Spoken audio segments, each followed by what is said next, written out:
Welcome to AVP's Orville Chats. My name is AVP. Stay tuned for today's episode. Episode 4. All original content, or has some of it been borrowed? What's original and what's not? Hi guys, my name is AVP and welcome to today's episode. Today's episode is going to be discussing whether or not the Orville series is all original content or is some of it borrowed from other sources. So, in case you really don't want to stay for the entire episode, I'll give you a quick little spoiler alert. I believe that the Orville series has got a little bit of both of original content and also some content that may borrow from other sources. So, without further ado, here is today's episode. So, when we went back to the pilot episode, we saw Ed in Admiral Halsey's office, where he sees a bowl of white objects that we assume could be mints. But Admiral Halsey reveals that they're not mints as Ed originally thinks that they are, which Ed promptly spits out. He finds out it's a marble instead. I actually believe that this could be a reference to Seth MacFarlane's project on Ted 2, where Ted is looking for an attorney and they go to the different law firms, and I believe it's Ted who says, "Hey, can I get some of those mints or candy that's in the bowl?" And it turns out that the different law firms had an intern that didn't put those items away. And so I think that's a little subtle reference to that, in my honest opinion. Because, like I said, it's original, but it's not so original either, because Ed actually puts one of those items into his mouth, and then he spits it and goes, "Pfft," like, forget it, I don't want it after all. If it's a marble, nope, nope. Also, there's another thing that a lot of us fans have speculated over the years. Who exactly is Isaac based off of? Now, we all know that Isaac is an artificial intelligence kind of robot kind of species. Basically, we've had all sorts of theories. We've had everything from the robots from Buck Rogers in the 25th century. We've had Star Wars theories. We've also had some crazy ideas, some silly ideas like Rosie from the Jetson series. But I have a little theory of my own, actually, which a lot of people say, "Oh yeah, I hadn't thought about that."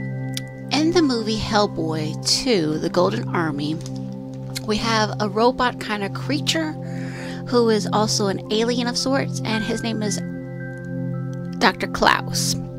Now, in case you didn't know, Dr. Klaus is voiced by none other than Seth MacFarlane himself. I believe that this character, Klaus, may be a subtle reference to Isaac. And basically, Isaac is subtly based off of this character because Isaac wants to be human, but he also wants to show that he can be a bit of a pain in the butt, showing that, hey, I got a superior intelligence, I know more than you are, I'm smarter than you are, don't underestimate me. So, like I said, I think that that's a little subtle reference to that particular character. So, like I said, that's a little bit of an original idea, but it's also mixed with some not so original ideas. Who knows? Isaac could be based off of many different characters, not just one. Because, like I said, Isaac could be based off even Data from the Star Trek The Next Generation series, which Seth MacFarlane is a fan of, and some of us are fans of, so who knows? The inspiration for these kind of stories and ideas could come from almost anywhere. So let's keep this in mind, that basically Seth MacFarlane has certain ideas that are original, but certain ideas that are not so original. And like I said, these are two ideas that are my own personal theory as to why they're that way. So, like I said, they don't belong to anyone else except me, AVP. I have those two theories, and yes, you can borrow them, but make sure you credit me when you do that. Okay, so here's another thing that we realized too, is that in the book of The World According to the Orville, we see that there's a lot of sketches in this book, there's a lot of drawings, there's a lot of behind the scenes information about the different aliens, there's information about the spaceships, there's also information about behind the scenes footage. With some of these kind of things, I can't exactly describe it completely because I know you can't actually see the book, but if you do get a chance to get a copy of the book, you'll see what I'm talking about. But let me try to give you a visual picture for those of you who do not have a copy of this book. This book basically is a behind the scenes look of a lot of what takes place in season 1. And basically, we see that there's some sketches in there from Seth MacFarlane of the Krill ships. There's information about Isaac. There's information about the scanners that the different crew members use when they're on the alien planets. There's also information about some of the spaceships that are non-Krill related. There's also information about the shuttle. Now keep in mind, some of these are actually original material that came from Seth MacFarlane, and I'm sure he also got reference material from other people in his cast and crew saying, hey, what about this? What about that? Because I believe that Penny Gerald Johnson, who plays Dr. Claire Finn, some of the things that are about her are very similar to her character of Claire. For instance, Claire is born and from Baltimore, Maryland. Penny herself is actually from there as well. Interesting. So, who knows? With these source materials, they could come from almost anywhere. I myself am a writer, and I do a lot of writing. And I know that a lot of times you can get inspiration from almost anywhere. I mean, it could come from a dream, it could come from a commercial, it could come from a story you read, it comes from music, it could come from anywhere. And like I said, as long as you don't take the whole quote or the whole story word for word and try to call it your own, that's perfectly fine. That's not plagiarism. Plagiarism would be where I'm taking the whole story of, say, Romeo and Juliet, but I change it a little bit, saying, oh, that's not Romeo, that's Romo, and that's Julie. See, it sounds so similar to Romeo and Juliet that it's kind of like, wait a minute, you're stealing that from somebody else. You're stealing that from so-called Shakespeare. So, like I said, I think Seth MacFarlane is very, very careful with what he does, and also the other people that write for the episodes, that they make sure that their source material is not so similar, that they try to tweak it a little bit where it seems altered and is not as similar to the original source material without feeling like, okay, they plagiarized this, they plagiarized that. So that's my personal theory on the matter. So here's the thing. I may have a lot of ideas for different things, including these podcast episodes, videos that I do online, and I get a lot of feedback from you guys in the community. You guys tell me, hey, this is a very good idea, or no, that's not such a good idea. There's certain topics that I'm definitely not going to discuss on this podcast because, for one thing, it's a little controversial, and we don't want to deal with controversy here. We want to make this a very lighthearted environment. We want people to feel like they're welcome and invited without feeling like, ugh, I deal enough of this drama in the real world. Why do I need to hear this to escape the reality? So, like I said, certain subjects I will not be discussing at all. But here's the thing. I go over a lot of material with you guys before I finalize anything. And a lot of times you guys are very supportive of me and say, oh, that's a really great idea. I had not thought about that. So like I said, I think it's best if you do talk to people and find out what do they enjoy, what do they not enjoy. And when you do that kind of thing, then you come up with original ideas. And who knows, if it's a borrowed idea, it's not so borrowed where it feels like you've stolen the idea. I hope that makes sense what I'm trying to say. So I think that's the same thing that's true for Seth MacFarlane in this series that he's doing with Orville, that he probably talks to his cast and crew members, and who knows, he may even talk to people in his real life that are not involved with the series, and they can probably say, hey, what about this? Have you thought about that? Because here's the thing, you never know what's going to strike you for inspiration. It could be anything. I mean, I myself have got notebooks, and I mean notebooks, at least 10 notebooks full of different material, of different things that I have compiled into different stories. Now, not every single story is going to be made onto the big screen or even the small screen, and some of it may be just a small little short story that I wrote for the fun of writing it. But here's the thing. As long as I don't steal it from the whole original source, then I'm free to do with that. And like I said, it's okay to borrow ideas from other people as long as you credit them. That's why I always tell you guys, thank you so much for your feedback. You guys are the ones that are helping me create this podcast. You guys are telling me straight up, hey, I like what you're talking about. I enjoy your speaking voice. I enjoy the topics that you're discussing. And you know what? I appreciate that feedback. It really means a lot to me, because I don't want to borrow ideas from others and say, oh, well, here's my podcast, and it's a mirror opposite or a mirror identical thing of someone else's material. No. Every single podcast that I have done so far has been all my original content. It's no one else's, just my own. I basically will ask you guys, hey, what do you guys think about this topic idea? Or what do you think about that topic idea? Or do you think I should discuss this? Or do you think I should not discuss this? Like I said, I can borrow sources from anywhere. And I always credit you guys. I may not mention you by name, but I'm sure when you hear these little credit and little snippets, you know that I'm referring to you. I mean, if you want me to refer to you, I'll happily mention you in my credits. I'll definitely mention you for sure. Because one of the things that I did on my Twitter is I did a poll.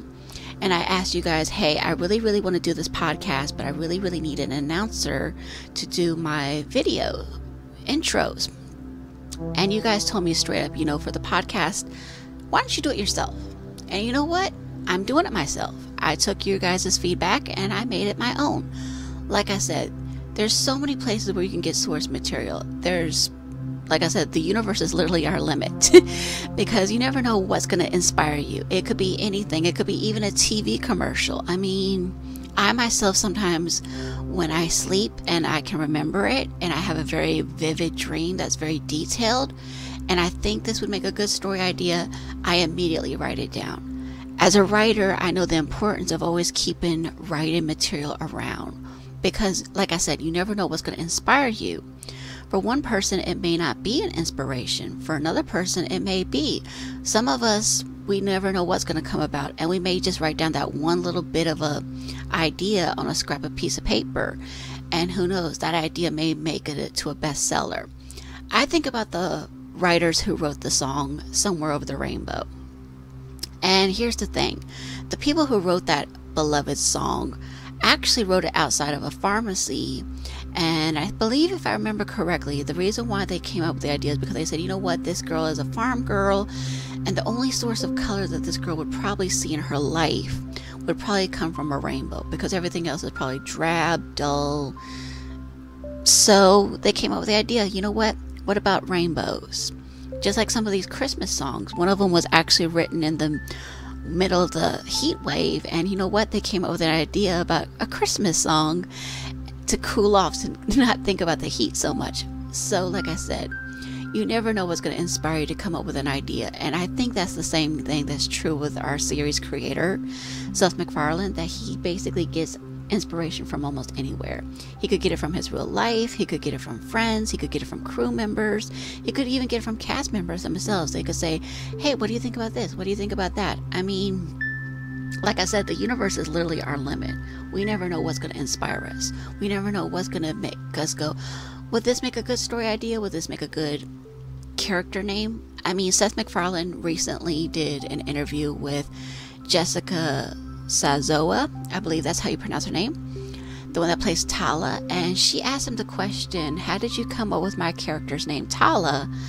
And he revealed to her, which, in case you guys didn't know, Seth MacFarlane reveals that the name came from the shirts he wears, and the size inside of it said Tala.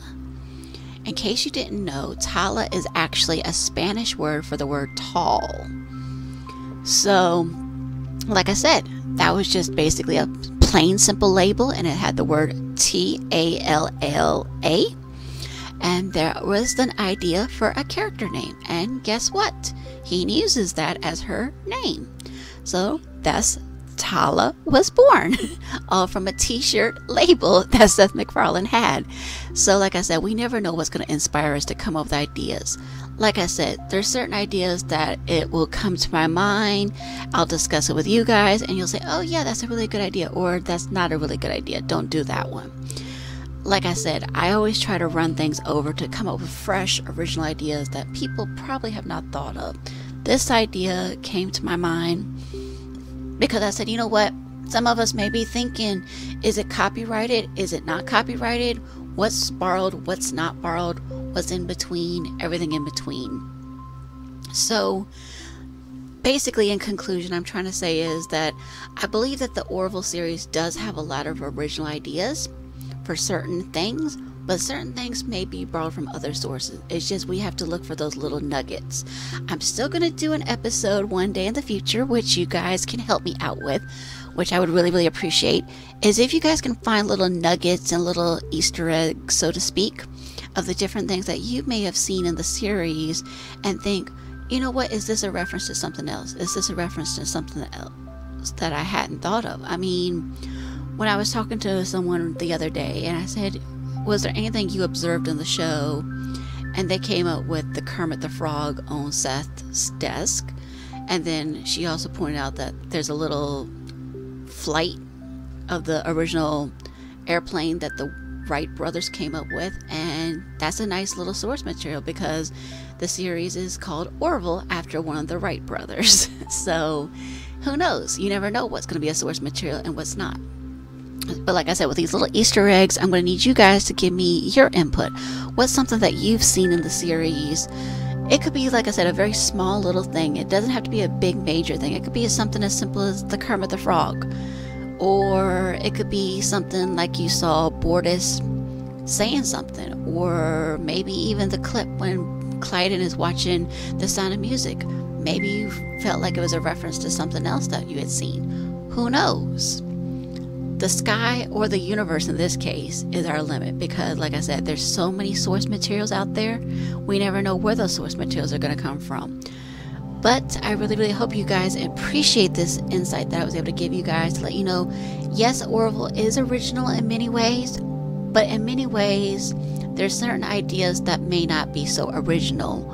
It may be borrowed from another source, but it's slightly tweaked a little bitty bit just to make it original enough where it doesn't feel like it's being borrowed, it's not coming from another source material. That way it feels like it's still original and fresh in our minds. I hope that makes sense what I'm saying, because like I said, it is original, but some of the material may be borrowed from other sources. It just has been slightly modified just to fit the series. That way it doesn't feel like it's been plagiarized or stolen from another source. So I hope you guys appreciate this episode that we just wrapped up. And for the next episode, which will be episode 5, which, wow, that does not seem possible, but we are literally on episode 5. And the next one is going to be talking about the memorable cast and even some of the memorable guest stars that we've gotten, including some of the memorable guest star directors.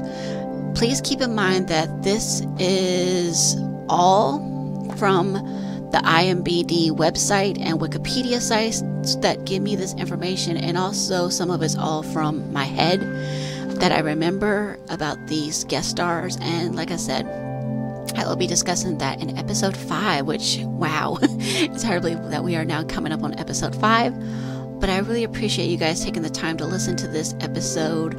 I really, really enjoyed sharing my insight with all of you. And so this is your Orville sister, Orville fan, Orville friend, and your community team member, AVP, signing off until next time. Hope you enjoyed the AVP's Orville Chats. And I will see you guys the next time we do another episode, which hopefully will be soon, but we will have to wait and see how scheduling goes. But hope you guys enjoyed this little insight about how the Orville series is original, but it also has some material that is slightly tweaked and modified to fit where it doesn't feel so borrowed. All right, you guys have a wonderful rest of your day, and I will see you next time. This is AVP signing off. Bye.